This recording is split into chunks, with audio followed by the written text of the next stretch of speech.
Horror कहानियां थी। काला जादू। अपने बेटे रिशु के माथे से टपकते हुए पसीने को देखकर सविता की हालत खराब हो गई। ऐसा आज पहली बार नहीं हुआ जब रिशु नींद से घबरा कर जागा है। हाय मेरा बच्चा, न जाने किसकी नजर लग गई है तुझे। जब से मेरे बच्चे ने 10वीं के एग्जाम में स्कूल टॉप किया है तब से रोज बुरे बुरे सपने आने लगे हैं। हाँ माँ, मैंने आज फिर से एक काले साए को देखा। वो यहीं मेरी आंखों के सामने खड़ा था। माँ मुझे बचा लो माँ। वो मुझसे कह रहा था कि मुझसे बदला लेगा। माँ कहीं ये प्रशांत। चुप कर, कैसी बात कर रहा है? दोबारा उसका नाम मत लेना। तुझे पता है ना, उस प्रशांत ने आत्महत्या कर ली। तो बार बार उसका नाम मत लिया कर। मम्मी, क्या सच में प्रशांत ने आत्महत्या की थी? चुप कर, बहुत सवाल पूछता है आजकल। और फिर रात के वक्त सविता के पूरे घर में एक अजीब सा काला धुआं छाने लगा। गहरी नींद में सोई सविता की जैसे ही आंख खुली उसका दम घुटने लगा। वो दौड़कर रिशु के रूम की तरफ गई जहां उसके दरवाजे पर घूमती एक काली परछाई देख वो बुरी तरह से घबरा गई। कौन है वहाँ? कौन है? सामने आओ। ये मैं हूँ, तुम्हारी काली करतूत।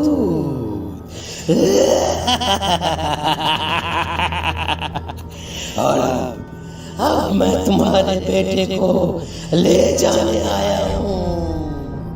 नहीं, मेरे बच्चे को छोड़ दो प्लीज। मेरे रिशु को कुछ मत करना। वो परछाई रिशु के कमरे में घुस जाती है। सविता भी उसके पीछे पीछे दौड़कर जाती है और देखती है कि अब वो साया साफ नजर आ रहा था। वो सर से पैर तक खून में सना हुआ था और उसके शरीर के सारे अंग कटे फटे हैं। क्या चाहिए तुम्हें? तुम जो बोलोगे मैं करूंगी, लेकिन मेरे रिशु को छोड़ दो। उस परछाई ने रिशु को गर्दन से पकड़कर दीवार के सहारे हवा में उछाल दिया। रिशु जोर जोर से चिल्लाने लगा। माँ बचाओ मुझे, बचा लो माँ। ये मुझे मार डालेगा। माँ मुझे बचा लो माँ। नहीं ऐसा मत करो। मुझे मार दो लेकिन मेरे बच्चे को छोड़ दो। मैं तुम्हारे आगे हाथ जोड़ती हूँ। वो परछाई रिशु को जमीन पर गिरा देती है और अचानक वहां से गायब हो जाती है। रिशु, मेरा बच्चा, तू ठीक तो है ना? कुछ बोल बेटा, क्या हुआ है तुझे? मैं ठीक हूँ माँ। क्या हुआ था यहाँ पर? कुछ नहीं बेटा, कुछ नहीं। तू परेशान मत हो। हम कल ही गांव के बाहर जो तांत्रिक महाराज रहते हैं उनके पास चलेंगे। ठीक है माँ, हम जल्द ही उनके पास चलेंगे। मुझे बहुत डर लग रहा है माँ। ये बार बार मुझे डरावने सपने आना, ये सब हमारे साथ क्यों हो रहा है माँ? अगले दिन सविता अपने बेटे रिशु को लेकर गांव के बाहर तांत्रिक के पास जाती है। जिस जगह पर तांत्रिक रहा करता था वो जगह बहुत डरावनी थी। चारों तरफ कंकाल और खूब भूतियां नजर आ रही थी। गांव से दूर वीराने में उस जगह पर जोर से आंधी चल रही थी। रिशु ने डर कर अपनी माँ का हाथ पकड़ लिया। माँ मुझे बहुत डर लग रहा है। ये कैसी जगह है? देख बेटा, हमारे साथ जो कुछ भी हो रहा है उसका इलाज सिर्फ और सिर्फ ये तांत्रिक महाराज ही बता सकते हैं। अब यही है जो हमें प्रॉब्लम से बाहर निकाल सकते हैं। जैसे ही सविता और रिशु तांत्रिक की झोपड़ी के अंदर पहुंचे, वहां का नजारा देखकर उनकी आंखें फटी की फटी रह गई। तांत्रिक की झोपड़ी के अंदर कई सारे लोग अपनी गर्दन घुमा घुमा कर जोर जोर से चीख रहे थे। कौन हो तुम और यहाँ क्यों आई हो? महाराज, मेरे बेटे को कुछ दिनों से एक डरावनी काली परछाई नजर आती है और कल रात उसने मेरे बेटे पर हमला भी कर दिया।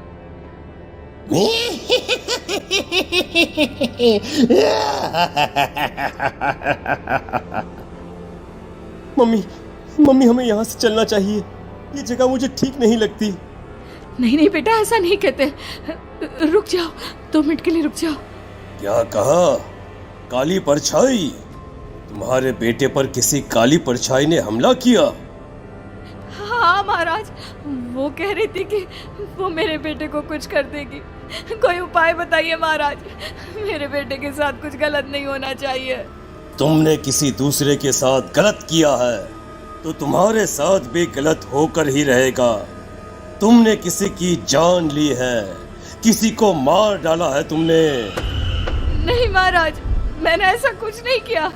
मैंने किसी की जान नहीं ली। मुझे कोई उपाय बताइए। लगता है तुम इतनी आसानी से नहीं मानोगी। मैं तुम्हें अभी उस काली परछाई से मिलवा देता हूँ और वही सारा सच तुम्हारे सामने लेकर आएगा।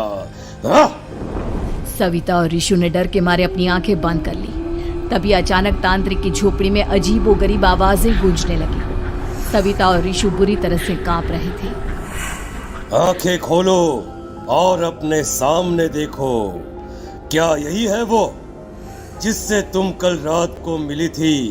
बताओ मुझे। हाँ, इसने कल रात मेरे बेटे के ऊपर हमला किया था।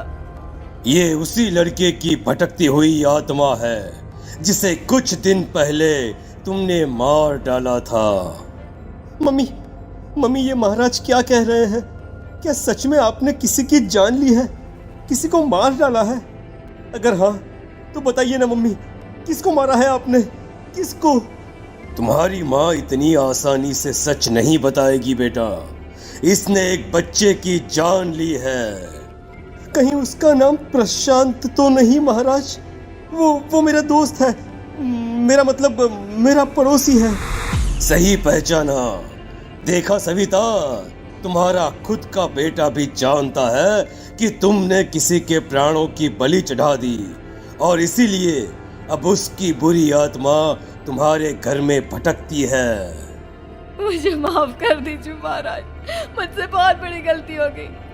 प्रशांत हमारे पड़ोसी का बेटा था। हर बार उसके नंबर मेरे बेटे से ज्यादा आते थे और इसलिए मैंने उसके कमरे के बाहर काला जादू किया था, पर मुझे नहीं पता था कि वो मर जाएगा। तुम्हारे उसी काले जादू वाली गुड़िया के अंदर एक बुरी आत्मा थी जिसने उस बच्चे के दिमाग पर बुरा असर कर दिया और उसी की वजह से उस लड़के ने अपनी बालकनी से कूदकर आत्महत्या कर ली। इसकी वजह सिर्फ और सिर्फ तुम हो, तुम। नहीं महाराज, जो कुछ भी हुआ मुझे नहीं पता था कि प्रशांत अपनी जान दे देगा। प्रशांत की आत्मा इस वक्त तुम्हारे सामने खड़ी है, हमसे बात करना चाहती है। बोलो क्या कहना चाहते हो? मैं जीना चाहता था, बड़ा होकर कुछ बनना चाहता था। आपके बेटे से मुझे कोई परेशानी नहीं थी। अरे वो तो मेरा अच्छा दोस्त था। मुझे माफ कर दो बेटा, मुझसे बहुत बड़ी गलती हो गई, मुझे माफ कर दो। माफ करने से मुझे वापस जिंदगी नहीं मिल जाएगी। मेरे माँ बाप आज भी मेरे लिए रोते हैं। आपने मेरे साथ बहुत गलत किया है, बहुत गलत। और तभी अचानक प्रशांत की आत्मा वहां से गायब हो जाती है। सविता जोर जोर से रोने लगती है। सुन लिया तुमने? ये तुम्हारे अपने ही किए हुए पाप हैं जो इस तरह से तुम्हारे सामने आ रहे हैं। माँ, ये आपने अच्छा नहीं किया। सिर्फ 10th बोर्ड के एग्जाम में मैं टॉप कर पाऊं, इसलिए आपने मेरे दोस्त के ऊपर काला जादू कर दिया। नहीं मम्मी, नहीं, अब हम कभी खुश नहीं रह पाएंगे, कभी नहीं। मेरे दोस्त की आत्मा को कभी शांति नहीं मिलेगी मम्मी, कभी नहीं। लेकिन मैंने जो कुछ भी किया सिर्फ तुम्हारे लिए किया। वो लड़का हमेशा फर्स्ट पोजीशन पर आ जाता था और इस वजह से हमेशा तुम्हारे मार्क्स कम पड़ते थे। मैंने तो सिर्फ उस पर एक छोटा सा काला जादू किया था बेटा। मुझे क्या पता था कि उसका ये नतीजा निकलेगा। जिस गुड़िया को तुमने उस लड़के के कमरे के दरवाजे पर लगाया था, दरअसल उसके अंदर एक बुरी आत्मा का प्रवेश हो गया था, जैसा कि अक्सर काला जादू करते समय हो जाता है। मुझे अपनी गलती का एहसास हो गया है। मैं प्रायश्चित करना चाहती हूँ। आप बताइए मैं क्या करूँ? प्रशांत के घर जाकर उस काली गुड़िया को वहां से निकालकर यहाँ लेकर आओ। मैं उसे आग में जलाकर राख कर दूंगा और उसके बाद प्रशांत की आत्मा को हमेशा के लिए मुक्ति मिल जाएगी। अगली रात सविता चुपचाप अपने पड़ोसी प्रशांत के घर जाती है। प्रशांत के माँ बाप प्रशांत की मौत के बाद उस घर को छोड़कर हमेशा के लिए वहां से चले गए थे। जैसे ही सविता उस घर के अंदर कदम रखती है, उसका सामना अजीबोगरीब हैवानियत से भरी आवाजों से होने लगता है। ऐसा लग रहा था जैसे कोई बुरी तरह से चीख रहा हो। सविता जैसे ही प्रशांत के कमरे के बाहर पहुंचती है, वहां पर लटकी हुई गुड़िया के शरीर से खून टपकने लगता है। ये क्या हो रहा है? इस गुड़िया के शरीर से खून क्यों टपक रहा है? सविता हिम्मत करते हुए उस गुड़िया को वहां से उतारने की कोशिश करती है, लेकिन तभी अचानक से बहुत भयानक दिखने वाली औरत उसकी आंखों के सामने आकर खड़ी हो जाती है। मैं यहाँ से कहीं नहीं जाऊंगी, और अगर तूने मुझे यहाँ से हटाने की कोशिश की तो मार डालूंगी मैं तुझे। नहीं नहीं, मुझे तुम्हें यहाँ से ले जाना ही होगा, नहीं तो मेरा बेटा, उसकी जान को खतरा है। मैं तुम्हें नहीं छोड़ सकती। अगर तुम्हारे अंदर हिम्मत है तो मुझे इस घर से बाहर ले जाकर दिखाओ। और ऐसा कहकर वो औरत सविता के ऊपर हमला कर देती है और उसे हवा में उछाल उछाल कर जमीन पर पटकती है। लेकिन तभी अचानक मौका देखकर सविता अपने हाथ में ली हुई सुई उसके हाथ में चुभो देती है। हाथ में सुई लगते ही वो औरत जमीन पर तड़पने लगती है। ये क्या किया तूने? ये क्या कर दिया? तुझे ऐसा नहीं करना चाहिए था। तांत्रिक ने मुझे कहा था कि तुझसे जीतने का सिर्फ यही एक तरीका है जिससे मैं अपने पापों का प्रायश्चित कर सकती हूँ और अपने बेटे की जान बचा सकती हूँ। और उसके बाद वो डरावनी दिखने वाली औरत एक छोटी सी जादुई गुड़िया में तब्दील हो गई और सविता ने उसे ले जाकर तांत्रिक को दे दिया। तांत्रिक ने जादुई गुड़िया को आग के हवाले कर दिया।